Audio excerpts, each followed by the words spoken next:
Good evening, everyone. As promised, we're going to do some Q&A videos to address what's on your mind, and my team has sent me the questions and comments that have been sent in by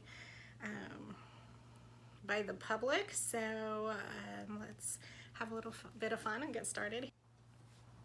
Okay, looks like we're starting with difficult questions right off the bat. How has the public health threat affected your family and campaign? If you all watched the video that I posted last Thursday, it's had a dramatic effect on my family. My children are back home with our elders. I am still up here in the metro to do my work, to campaign, to continue to take care of my clients.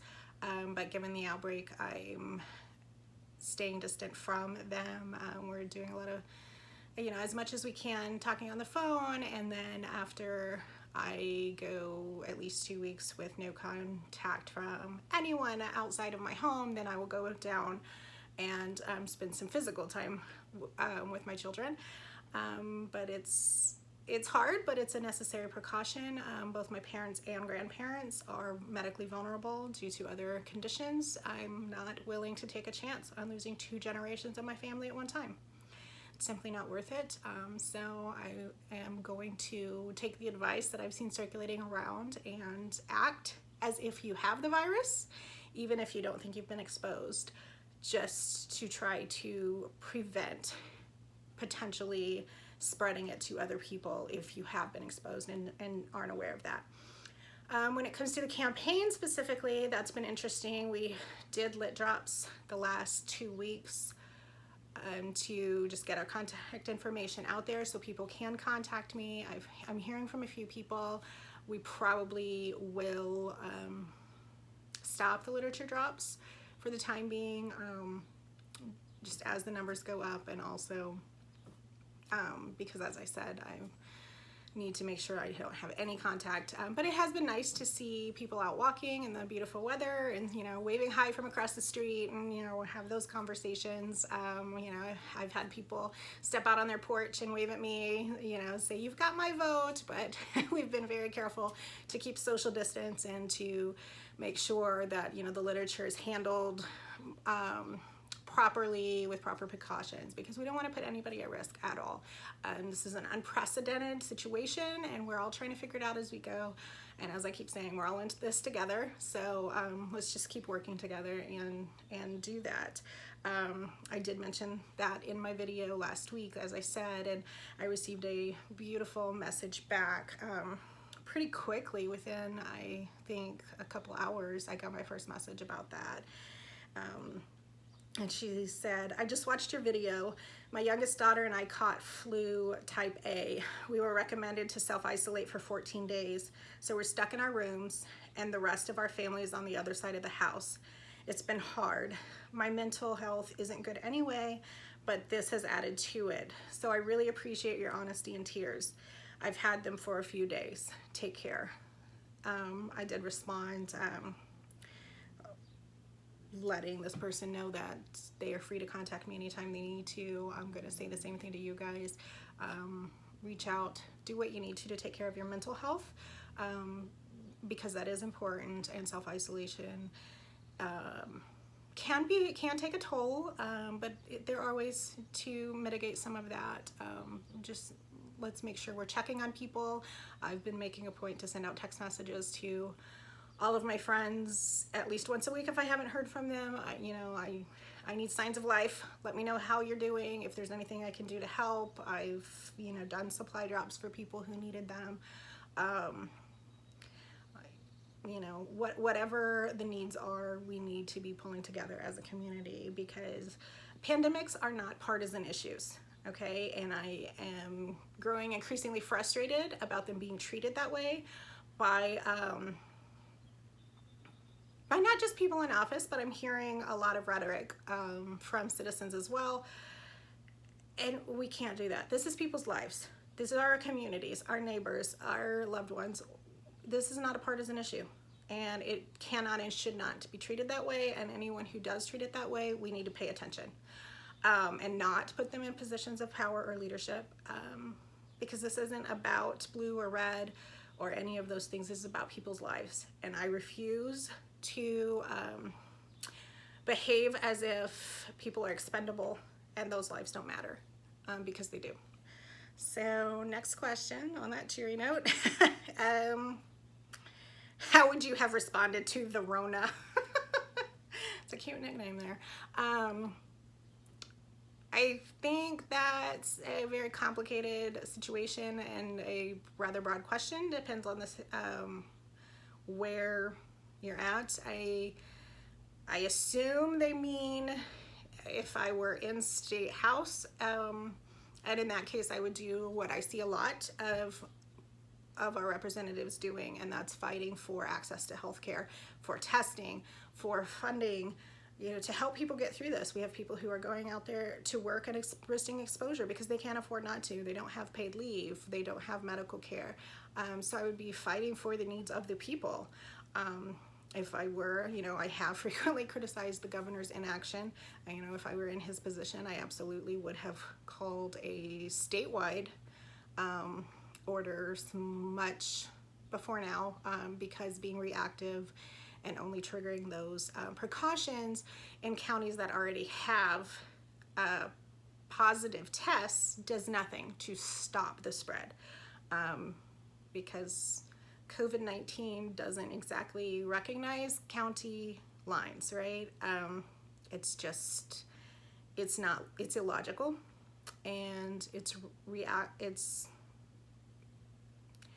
doing the bare minimum when we should be proactive and protecting the interests of all Oklahomans and their lives. And that's not being done. I am extremely grateful for local leaders who did step up and face criticism, and they did it anyway, and they are doing what's necessary to protect their communities, and I applaud them for that. I hope everybody in their areas appreciates them, because I cannot say enough good things about the people willing to step up and do that. And I mean, we saw some examples too of people who didn't take it seriously at first and quickly changed course. And I want to say I appreciate them being willing to make that transition once they realized their error, and then being willing to step up and say, you know, no, we're going to take a different path on this. So the next question, why did you want to run? I don't know that want to is the right word. I am, and the next question is what makes you qualified. So I'm just going to answer those two together. I am law trained. I did go through law school. I practiced primarily in tribal courts and, you know, secondarily in state courts. So I understand policies. I understand how policy works. I've spent years advocating for communities, primarily marginalized communities, for policy changes. So I understand how policies work. I understand unintended consequences that happen. I don't believe we should be wasting time and taxpayers' dollars on measures that we know are unconstitutional. I believe in being a good steward of resources. We see a lot of that doesn't happen. And so I think it was just time for me to use my abilities and my privileges to help others in a different way, in a way that I'm qualified for. They had been seeking a candidate in my district for quite some time, and we're having trouble finding a qualified candidate, so I agreed to be led to the guillotine and to take on this challenge. I realize it's a frustrating job. I speak regularly with sitting legislators, and it's a difficult job, and it's frustrating, but I'm willing to step up to the challenge in order to serve people, because that's what matters to me, is people in our community and helping improve their lives. What is the best thing about Oklahoma? I don't know. Have you seen Tiger King?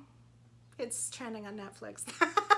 No, I'm kidding. Although I have to say, I don't think I would have ever predicted seeing so many posts on social media wishing that Joe Exotic would have won the presidency or would have been our governor at this time. But I mean, I will give everyone that. It would at least have made this pandemic entertaining, if nothing else.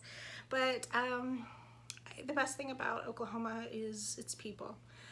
We are diverse. We have 39 Native nations that are headquartered in this state.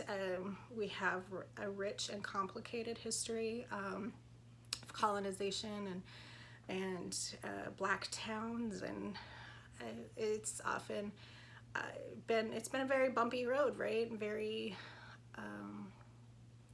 a lot of pain in those things, but a lot of triumph and strength that we have all come through it with. And I think if we learn from those mistakes and all move forward together, and that's something that we have been able to do and demonstrate. I know when, for example, when the Oklahoma City bombing, which actually happened on my birthday, so I definitely remember every single year what I was doing at that time when we got the announcement, and waiting for word to come in about people that I cared about, their family members, whether they had been found or what was happening. But people came together at that time, and I think it's possible for us to do that at all times, even when it's not horrific tragedies. And I want us to each make an effort to do that every day, whenever possible, and then we can build a better Oklahoma. What is your favorite color? This is actually one of the harder questions. I'm one of those people who this kind of varies on my mood. I do like black a lot. I'm often told that I'm not allowed to use that as a color because it's the presence of all colors, but it's true. I mean, I do like turquoise. As you can see, I've written in my campaign with it. Purple, because it reminds me of my late aunt who taught me a lot and had a lot to do with who I became and how much I care about people. And so there's lots of answers to that, but each one has an important meaning. I don't know how you pick just one. There's too much variation in the world to pick just one of anything. That would be like saying I couldn't sooner pick a favorite flower, because they're all different, and that diversity is what's beautiful. What's my favorite TV show? What genre? You have to narrow this stuff down. How do people pick just one of anything? I like Supernatural and terribly sad that it's going away. I was really sad when One Day at a Time didn't get picked up. I'm glad I have to figure out how to stream the new episodes now. Joe Exotic, Tiger King is the thing for the past week. Just because, at this point we're just watching. I've been doing, Netflix parties with people at a distance, and we're just watching the background to see if we know people. That's been pretty entertaining. Let's see, last question. How will you fix the state's education nonsense?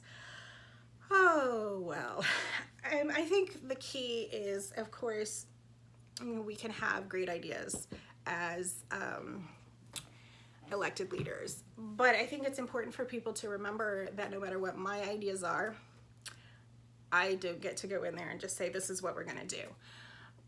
What we need to do is first prioritize this, realize how important education is. I mean, we can see the basic lack of knowledge, with this response to COVID-19 is there's a very basic knowledge of health, our own health, viruses, how viruses work. This is actually elementary science. And I'm finding that the majority of people in my circles don't even understand it. So that's a failure of education that we have to remedy. And so lack of education is a public health issue. And not just when it comes to epidemiology, but also everything about taking care of ourselves, and our lifestyles and all of those. We talk about issues as if they're separate, but very often they're overlapping. Education isn't just an economic issue, it's a public health issue. But it is an economic one as well. We can't expect to have a successful economy and without skilled labor to fill it, or to have it based on industries that are not sustainable into the future. You know, we have to look beyond ourselves into future generations and be building for that as well. So I think the answer to fixing education is first prioritizing education, and we've got to work together with that in mind. Not, okay, is whoever is proposing this measure, you know, what's that letter after their name? It doesn't matter. Is the effect of what they're proposing going to be positive or negative? You know, look at the net of that. And you know, we talk about across the aisle and bipartisan, but that's really what we need. We have to stop treating this like it's a political game and start looking at the fact that we have generations of people that we are failing. And that's not acceptable. It should never be acceptable to us. You know, we had the teacher walkout a couple years ago. You know, we still talk a lot about teacher salaries, but it's about more than just teacher salaries. Their salaries are a symptom of a bigger problem. The schools that are shutting down are a symptom of the bigger problem. And the problem is we're not prioritizing education. We're not promoting that welfare of our children. And we have got to start doing that, because these are the lives of an entire generation of people and everybody that comes after them. And we can't continue to keep going backwards like we have been. And we've got to work together and figure out a way to, and just figure out how to, you know, we've got to set those goals to raise the bar and give them the education they're entitled to. And then we create the plan on how to get there. And that's going to take joint effort from people regardless of party and regardless of their own personal wants, and really evaluate the needs of our communities and find ways to give equitable access and to really meet the educational needs of all of our communities. So I hope you enjoyed that. Please continue to send your questions, your thoughts, your comments, and we will address them in future videos. Thank you.